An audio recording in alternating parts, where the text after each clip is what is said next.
Oi, gente, tudo bem por aí? Tô feliz que vocês estão aqui comigo. Obrigada pelos comentários, obrigado por tantos inscritos em todas as redes sociais. Estou muito feliz. Vale a pena acordar mais cedo.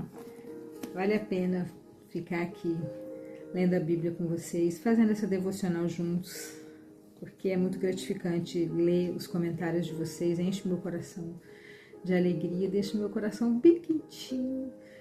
E eu penso às vezes em parar de filmar, né? Parar de ler a Bíblia, jamais pararei de fazer a devocional comigo, com Deus, nunca vou parar, mas às vezes eu penso em parar, porque a internet me irrita demais, ela demora a subir os vídeos. Lá no Spotify, queria pedir desculpa pro pessoal do Spotify, que tem 100 mil pessoas lá, e agora, esses dias atrás aí, deu uma confusão, o Spotify não deixava subir os vídeos. Aí eu baixei um aplicativo, transformei o vídeo em áudio, aí coloquei os vídeos o vídeo do dia e um outro lá do Êxodo 34, que não tinha subido lá também. Coloquei em áudio, daí mandei um áudio explicando. Ai, gente, tem horas que dá vontade de desistir, sabe? Que é um trabalho muito árduo e totalmente voluntário, sabe? Com a ideia, assim, com a intenção absurda de que vocês conheçam a palavra de Deus para não serem enganados. Esse é o meu objetivo, saber que a palavra de Deus é bem simples, é uma coisa, Deus é simples, Jesus é simples. E para vocês não serem enganados por tantos charlatões que tem por aí. Quando a gente lê, a gente entende, a gente aprende e ninguém engana a gente, né? Tem um ditadozinho que fala: quem aprende não depende. Olha só que bonito isso. Quem aprende não depende. Então, se você aprender sobre a palavra de Deus, você não depende de ninguém para te ensinar. Você vai aprender que o Senhor fala diretamente com você. Você não vai precisar mais de depender dos outros. Não que você não vá, né?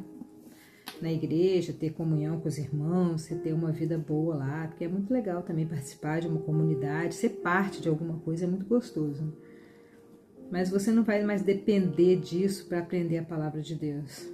Você vai saber e vai para lá só para aproveitar do social, né, da comunhão com os irmãos. É bem diferente. Quando você aprende, você não depende. Guarda essa palavra no seu coração já na entrada desse vídeo. E muito obrigado por estar aqui comigo. Quando eu leio lá, eu fico, não posso desistir. Não tenho como. Mesmo Spotify me irritando tanto, eu não posso. Não posso. Eu vou continuar até Deus me dar força, graça ou mudar, né? Sei lá, alguma coisa acontecer. Mas enquanto eu tiver vocês aí me ouvindo, mesmo esses vídeos super longos, e vou ter essa audiência, é uma coisa, é um milagre. Como eu falei ontem, né, a gente tem que abrir os olhos para os milagres. A gente vive milagre o tempo todo e a gente não percebe. E eu percebo esse tipo de milagre, porque não é qualquer um que quer ver eu lendo Levíticos durante, sei lá, 20 minutos. É um milagre muito grande. Por isso que eu tenho certeza que o Senhor está trabalhando no seu coração, que o Senhor vai... Não porque eu estou lendo as leis e esse monte de loucura que esse pessoal tinha que fazer, né, antes, que fazia alusão a Jesus também, né? Que tudo isso aqui é Jesus purinho. Jesus veio e eliminou isso aqui tudo. E você está lendo, está ouvindo aí comigo esse tempo todo, está participando aqui, está dando risada dos meus toques de Clay no meio dessa confusão toda. Lá em Abraão eu recebia muito feedback, porque eu tinha ranço do Abraão. Mas aqui vamos ler, né? Vamos parar de falar. Muito obrigada por estarem aí. Nós vamos ler agora. Eu li ontem, Arão oferece sacrifício, né? O 9 que eu li ontem foi, né? Já tô perdidinha aqui, gente. Já nem sei mais onde que ontem eu li o 9. Deixa eu ver se eu li o 9. Ao verem isso, os israelitas deram gritos de alegria. Foi o 9. Hoje nós vamos ler o 10. Então, Levíticos capítulo 10. Aqui é bem pesado. Nadab e Abiú. Nadab e Abiú eram filhos de Arão, do sacerdote, Então, como Deus já tinha separado a família de Arão para ser sacerdote, né? Ele era o sumo sacerdote, o grande sacerdote, e os outros filhos todos eram sacerdotes, e ia passando igual coroa, igual lá na monarquia, né? Vai passando de pai para filho, e a família deles foi escolhida. E olha o que esses dois aqui fizeram, vamos ler. Nadab e Abiú, filhos de Arão, pegaram cada um o seu queimador de incenso, colocaram incenso dentro, aquele incenso especial que era só para a casa de Deus, da madeira especial, né? Puseram fogo e apresentaram a Deus, o Senhor, como oferta. Mas não fizeram isso de acordo com as leis de Deus, e por isso ele não aceitou a oferta. Eles fizeram de forma errada, de forma relaxada. Alguma coisa que o Senhor não gostou. O Senhor não aceitou a oferta deles. E de repente saiu fogo da presença do Senhor e os matou. E assim os dois morreram ali, onde Deus estava. E Moisés disse a Arão: foi isso que o Senhor quis dizer quando disse: os que chegam perto de mim devem respeitar a minha santidade, e o meu povo deve me honrar. Olha só, é uma palavra que serve para a gente até hoje. Ó, o Senhor disse para Moisés, né? Os que chegam perto de mim devem respeitar a minha santidade, e o meu povo deve me honrar. Então eles não respeitaram e não honraram o Senhor. Por isso que eles foram consumidos ali na frente do altar. Eles morreram na hora. Eles foram oferecer a oferta de incenso e caíram duro, mortos ali na frente, perto de todo mundo. Imagina que vergonha. Mas Arão não disse nada. Tadinho do Arão, né? Os pais sempre se lascam, né? Posso que ele educou direito os meninos, né? Cada um tem a sua opinião, né? A gente faz a nossa parte como pais, né? A gente tenta dar melhor instrução, melhor ensino, melhor educação, melhor tudo que a gente pode dar, ensinar. A gente estuda, a gente muda de vida para poder educar os filhos, para poder fazer. A gente dá o sangue, literalmente, né? Pelos filhos, mas eles que decidem a vida deles, né? Na verdade, a gente não tem como escolher a vida que eles vão querer levar. A gente até tenta, a gente guia, mas são eles que escolhem. É o caso de Nadab e Abiú aqui. Com certeza Arão, né? Estava vivo, então ele não estava pecando, estava fazendo direitinho as coisas. E aí os filhos morrem na frente dele por oferecer oferta, fogo estranho para o Senhor, oferta errada para o Senhor. Tadinho do Arão. Com certeza ele sofreu, porque não é natural o filho morrer antes dos pais, né? Ele sofreu. É como nós hoje em dia. Claro que ele não queria que os filhos dele fizessem aquilo, mas quem é que quer um filho bandido, um filho estuprador? Quem é? Ninguém quer. Ninguém quer um filho doente, ninguém quer um filho preguiçoso. Mas são coisas da vida, né? As pessoas fazem as suas próprias escolhas. Então Moisés chamou Misael e Eusafã, os filhos de Uziel, tio de Arão, e disse: tirem o corpo dos seus dois parentes da frente da tenda sagrada e levem para fora do acampamento. Eles foram, pegaram os corpos pelas túnicas com que estavam vestidos e os levaram para fora do acampamento, como Moisés havia ordenado. Depois Moisés disse a Arão e aos seus filhos, Eleazar e Itamar: todos os outros israelitas podem ficar de luto pelas mortes que o fogo do Senhor causou.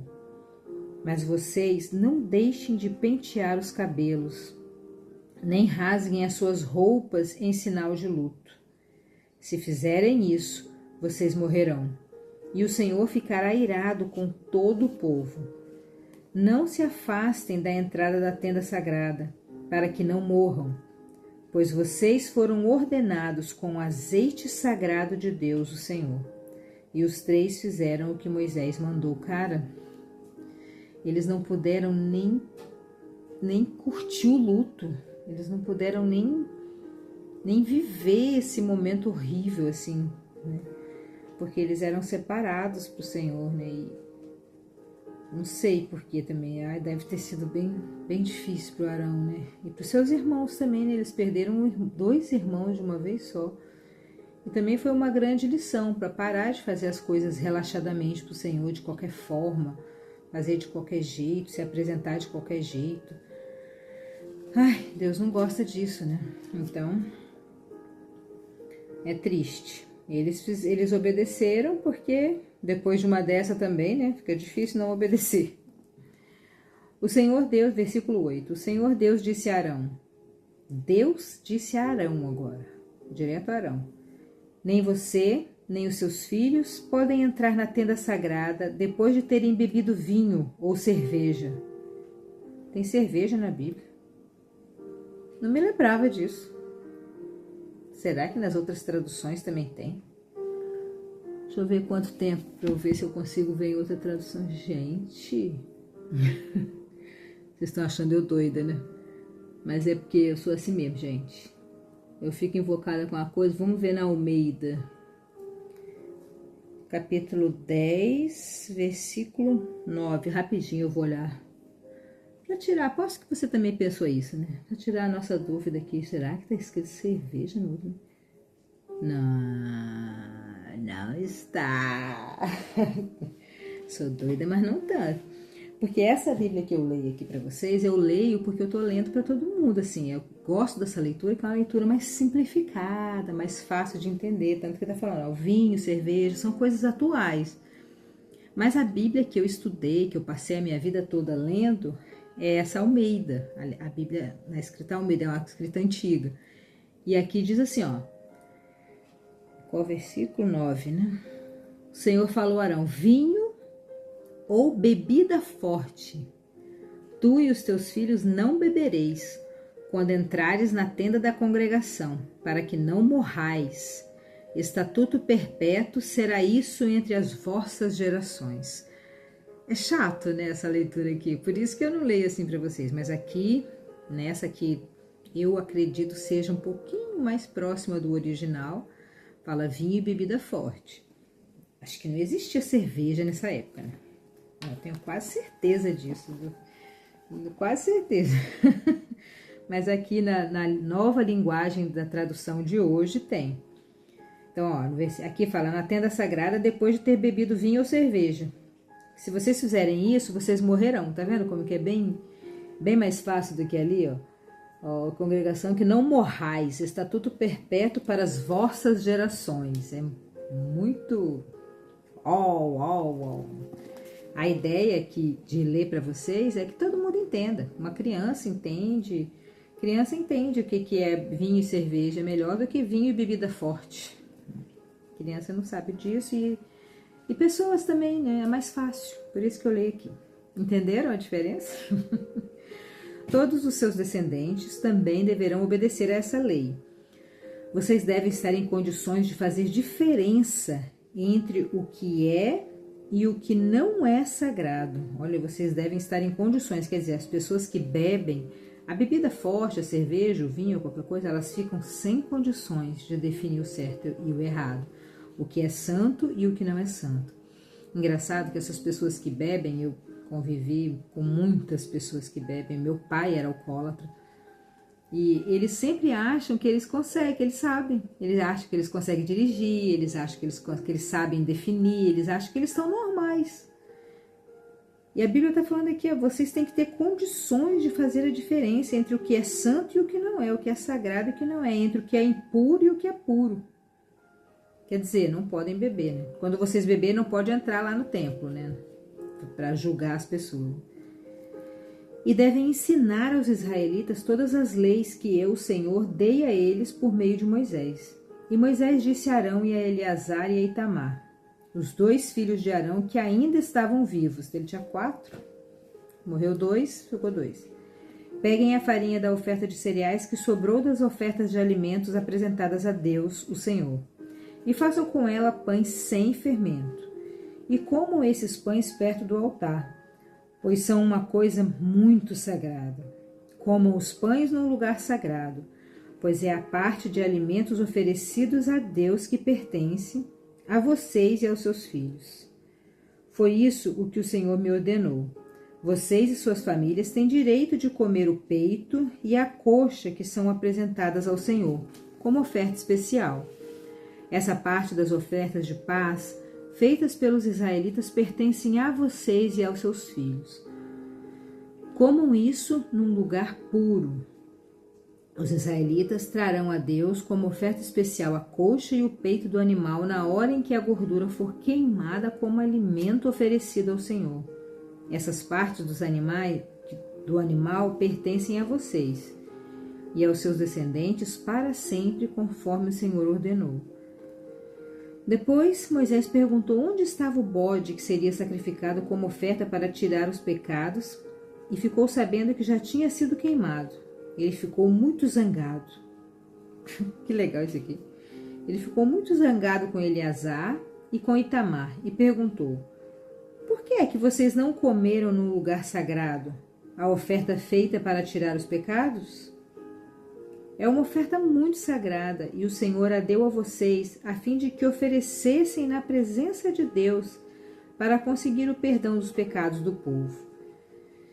Já que o sangue do animal sacrificado não foi levado para dentro da tenda sagrada, ali é que vocês deveriam ter comido a oferta, conforme a ordem que eu lhes dei.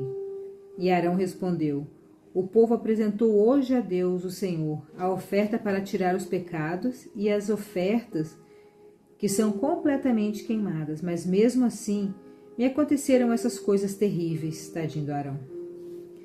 Portanto, se eu tivesse comido hoje a oferta para tirar pecados, será que o Senhor teria gostado? E Moisés ficou satisfeito com a resposta de Arão. Arão veio em defesa dos filhos, né? Porque tinha um local específico para eles comerem as ofertas e eles comerem em outro lugar. Daí Arão vem e fala: o povo apresentou hoje a Deus, o Senhor, a oferta para tirar os pecados, completamente queimadas, tal. E mesmo assim me aconteceram essas coisas terríveis. Quer dizer, fez todo o sacrifício, toda aquela confusão, que ele que tem que oferecer, ele que tem que queimar, ele que tem que matar, ele tem que fazer tudo em favor do povo. E mesmo assim aconteceram coisas terríveis. Olha que coincidência. Você ora, você jejua, você lê a Bíblia, você acorda cedo para ouvir aqui o toque de Clay, lendo a Bíblia, você aprende sobre as leis, sobre Jesus, sobre tudo, você anda em santidade, você faz o bem para as pessoas e mesmo assim as coisas ruins acontecem com você. Qualquer semelhança não é mera coincidência, né? Arão está falando exatamente isso, tiraram os pecados do povo, porque mataram os animais, fizeram todo o ritual de sacrifício, de todos os jeitos que fizeram, e mesmo assim me aconteceram essas coisas terríveis. Por quê, né? Portanto, se eu tivesse comido hoje a oferta para tirar pecados, será que o Senhor teria gostado? O coração dele estava triste, mesmo ele tendo feito, né, comido lá no lugar santo. O coração dele não estava legal e ele preferiu não fazer isso. E Moisés ficou satisfeito com a resposta de Arão. Arão não era escolhido o sacerdote, o sumo sacerdote à toa, né? Ele tinha um conhecimento, uma sabedoria, uma boa dicção, né, para falar com o Senhor. Muitas vezes a gente está assim também, a gente faz tudo certo, entre aspas, e mesmo assim acontecem coisas ruins com a gente. Por quê? Porque somos humanos. Porque somos carne, porque somos feitos de terra, de carbono, porque nossa alma tem saudade daquilo que os nossos olhos não viram, mas a alma viu, a alma conhece o céu, ela tem saudade daquilo. O nosso corpo físico é muito pecaminoso, a gente está sujeito à morte o tempo todo, a gente está sujeito a se cortar, a se machucar. Eu fui limpar o fogão, não vai dar para ver, dá um pouquinho para ver. Eu fui limpar o fogão, a bancada do lado do fogão e esbarrei assim no alumínio do fogão. E saiu cortando tudo, que tá muito doendo. Na hora não doeu, que eu estava ocupada limpando ali, mas depois doeu. Isso é o que? O corpo. O corpo é frágil. Uma folhinha de alumínio bateu aqui, cortou, tá cheio de cortezinho aqui, doendo, desbarra e tal. Nós somos frágeis, somos sensíveis. Uma bactéria, um vírus, coronavírus. O corona mata milhões de pessoas no mundo inteiro e os milagres somos nós que sobrevivemos. E a gente é muito frágil, a gente é muito sensível. E com Arão não era diferente. Mesmo ele sendo o sumo sacerdote, os filhos dele morreram. E ele não pôde nem enterrar os filhos, nem curtir o luto. Nós também somos assim. Mas nós temos Jesus, que nos dá alegria abundante, mesmo em meio à tribulação. Mesmo com toda essa confusão, nós continuamos firmes no Senhor, porque sabemos que a nossa alma tem saudade do que a gente não viu. Os nossos olhos carnais não viram. E a gente quer voltar para lá. A gente quer voltar para o Éden, que o Senhor fez desde o começo e está todo reformulado, sem pecado, sem morte, sem dor, sem arranhões, sem nada. É para lá que a gente quer ir. Um beijão no seu coração, fica com essa palavra, que o Senhor trabalhe no seu coração cada dia mais. E nós estamos lendo o livro da santificação. Que você santifique a sua vida hoje, que você, mesmo com todas as intempéries da vida, com todos os problemas que nos acontecem o tempo todo, com morte, dor, sofrimento, dívida, mesmo com tudo isso, nós permanecemos firmes com o Senhor, porque sabemos para onde estamos indo, a nossa alma sabe para onde está indo. E por isso que a gente permanece firme, sabemos que a vida aqui é só um sopro, é um vapor, como a Bíblia diz. Daqui a pouquinho estaremos todos reunidos lá com o Senhor, onde não vai existir mais a morte e nem a dor. Isso é uma bênção e é para isso que a gente vive, para viver lá. Beijão no seu coração e até amanhã.